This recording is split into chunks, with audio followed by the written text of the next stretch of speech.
Mikhail Grabovski, Grabo, how are you doing, buddy? I'm good. I'm good, buddy. Nice to see you, hear you.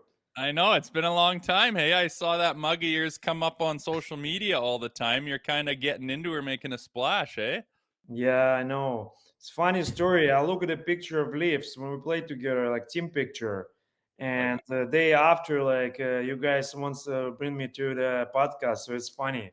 The actual look in you, like it's how it's serious. Swear to God, that's how That's funny, you eh? know, thinking. Funny how time flies, man. I look back at some of those years and I can't believe how many have gone by. We sound like old men, but you're getting into, the coaching aspect of hockey, which I'm sure you're excited about. What's your plans with the coaching? Are you just focused on coaching youth hockey and kids, or do you have aspirations to do it professionally and try to coach in the NHL? What's your thoughts on that? It's a long story. Like when I retire, I just go back to Belarus and try like play maybe like in KHL for a little bit, maybe like see how's my body feeling after the injuries. And but then I just say like let's try the coaching and work like a coach. And I did like 2 years a KHL job with a Canadian guy, Craig Woodcraft. Yeah. So actually, I did some coaching back home, and I really like it and enjoy it. Sorry, my boy. The little man Tell can them show don't us bother today. me, можно. So it's a good experience for me, and now I focus on my kids and try U14 next year. My other son, my older son, will be play U14 as a first year of hitting. So I just take opportunity to take this job, and I like to be a coach. I like grow. Not a lot of time now for me because it's a family. But eventually I want to work in the NHL. Like maybe try and make NHL like a coach. So I know it's hard and no easy, but it's my Ah, dream, right? I'm sure you got it in you. Yeah. Grabo, obviously you stayed locally. I mean, what is it about Toronto that's now a home for you, right? It's a store. Well, my wife Canadian, so we kind of moved back home for a little while. We kind of lucky stay in Belarus for like 2 years and kind of don't affect us COVID. I know you guys here locked down like crazy, but back home is no COVID, so it's we stay there, we train there, we live regular life, and after that we move here, and that's a home base for me now here. I like it. I like it. Grabo, take us back to your time with the Leafs. You made a big impact, and were a player that stood out in a lot of minds. And I think you found that out that you made an impact when you went back to the Leafs game here recently and told the people with the Grabovski jerseys you'd come sign them. And it looked like there was still a ton of them in the crowd. Hey. Listen, I'm a little bit shy about this, tell you honest. It's not, I just have like a marketing company who helped me like do some social stuff, and I know how important. I know I never did when I play. I should, and now I started like little grow, and I kind of enjoy it. But for me, it's a little still shy about that. But I'm happy to see so many my fans who is appreciate one time when I played there, and I'm happy to sign for them and have a pictures, and it's a good memory for them. I understand like it's not the best year for Leafs Nation, but I enjoyed the time when I played, and I hope the fans like what I did for the Leafs that What time. did it mean to you to be a Maple Leaf? Listen, for me it's a Canada, right? So for me it's a hockey start in Canada, and for me Maple Leafs one of the team who's in the beginning, and be a Leafs it's a history, right? And history just hang out around like alumni, hang out around like players who's heroes here before, and kind of be part of Leafs organization. This is huge for me. I bet. So going back to the coaching thing, Grabo, I mean, I know you've had some harsh words for Randy Carlyle and been quoted on some certain things. What would be your coaching strategy if you were given the helm of an NHL team right now? What would your motto be to take over an NHL team at this point in time?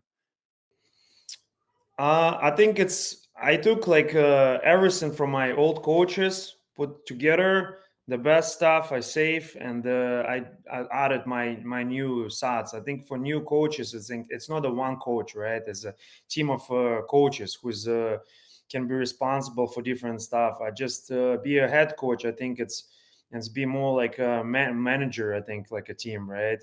So, and now this game's changed to more like a skill hockey, more like a fast-paced hockey. And I think that's my vision of hockey is more like I always like soccer, and I think soccer is like really advanced in like in the game and like pressure game. Like I watch lots of like games with the Liverpool play, like that kind of style of Guardiola play. Like it's more like pressure hockey, more like always be involved, and more like energy. So players needs to have good physical ability to skate and play strong in the corners. Like back and forth. It's no for me. It's five guys involved to the play always. That's a new hockey, a new model style, like more like a European hockey, but plus you add like a Canadian way, like hard everywhere, hard game. Mhm. What would you I like what would you take from Randy Carlyle? We just talked about this, but after you were infamously bought out July of 2018, you called him an idiot. I think it was 2013 actually, but you called him an idiot. Uh, how disappointed were you in the way your career ended in Toronto? What I take from him, I think he's a Stanley Cup winner. It's like hard to say something to him, like you know, like I take from him discipline. I think and pay attention to details in the practice. He's always crazy about like face to the puck, like good passes. Like if you make one mistake, you just stop the whistle and start again. I think if you deliver this in a nice way to players will like understand you what you want and try like focus every drill every moment, like right, no sloppiness. But he just explained this in a cocky way, like he's really like arrogant. And like I don't like this approach to players. He still needs to have a good heart and believe each player you have in the team. If you don't like someone, you go straight to the face and say like I just don't like work with you, whatever. You try like trade him or whatever. But when you behind your back, this is not like that's what my style. But I don't think he's the biggest problem what I have. I think I learned a lot from him. It just this just how life work. It's someone doesn't really like you. And but I'm not gonna tell you why I say this word idiot. It's just emotion and day before my wedding. And I'm not really like sober. And I say that time when journalists call me, right? So that's maybe I will hold my emotion better, but in that moment particular, I just I open my shit mouth. it Hey, is what it is. yeah, nothing wrong with it, man. A lot of people in the chat right now asking us to ask you about your time playing with Kuhlman and MacArthur. One of the best lines in Leafs history, in my opinion, man. Yeah, it's a great time. It's right away from training camp. I remember I have a like great connection with Clarke, especially like his vision of hockey. Like it's really similar as my vision. Like you go and he gonna pass to you puck there. That's I think this chemistry between me and Clarke. It's a huge like it's and when they separate us away from each other, that's how my game go down. And he's have moved to Ottawa. It's Cooley is always the guy who is be in the back and protect the defensively more, right? Plus, he can score. So when you play against like a three players who can score, it's hard to defense. And I think that moment we find each other and we start deliver the result. So now that the competitive juices are gone and you kind of have a chance to relax a little bit, you're not Oh, playing. fucking Have way! you? No, sorry, no way. You don't have it. Well, I was gonna ask, have you made peace with the Kostitsin brothers, or is that feud still rocking and rolling? Yeah, Kostitsin, I wish, and they wish they play more. We talk to each other sometimes back home, and we wish we still fighting, but we play still in the NHL level, right? So now we're friends and we talk. Sometimes we work together, but I'd say like we wish the time. But my competitor is still with me, and always probably will be there. And I'm struggling now, like honestly, with I think sometimes anxiety because I don't have anywhere to like use my energy. So it's staying home, like train kids, and like you probably know when you retire, you have like a hard time too, like a dark time, right? So I wish I Yeah. find my journey in my life, then I can actually be comparative again. Yeah, I hear you. It's hard to put that energy somewhere, and you need something to fill that time. And I'm glad you've think you might have found it here with the coaching. I think you'll be good at it. Thanks, guys, really much. Yeah. I wanted to ask you too about the current team. Obviously, an exciting time. Still waiting for that first Stanley Cup. Finally won a series last year. But what do you make of this current team? Who are some of the players you like to watch? Do you mean like whole NHL or No, just the Leafs.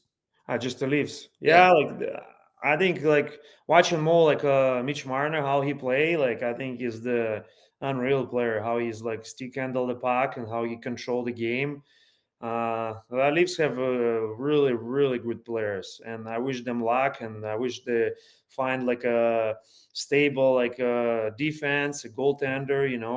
When there's no the injuries, but the style of hockey they play, and I think they analyze lots of database how they play defensive, offensive. It's really interesting to see and be more involved to learn about that but happy and really excited to watch the Mitch Marner and Matthews how he score, analyze how they score, what kind of play they make, how they hold the sticks, that's more like I thinking about. Yeah.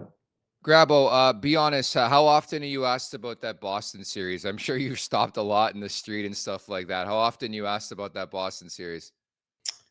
It's not much, dude. People just too shy, Not me, apparently. Yeah, but I always say I know it's a bad game, but Tampa Bay Lightnings have embarrassing by Blue Jackets, and after that they save the team, they make some changes and they win the Stanley Cup. So I think playing me here 4 years and the fifth year made playoffs finally. It's a good grow, and too bad they don't keep our line here and we don't play still with the team. But I hope they find a way. They have stability and keep the best players until they make a result and win the Stanley Cup. Make sure to check out more of our content right here on the Leafs Nation YouTube page. We got long form interviews, we got clips, we got epic rants by Jay Rosehill. We simply have it all. And don't forget, you can find out much more at theleafsnation.com. Thanks so much for watching.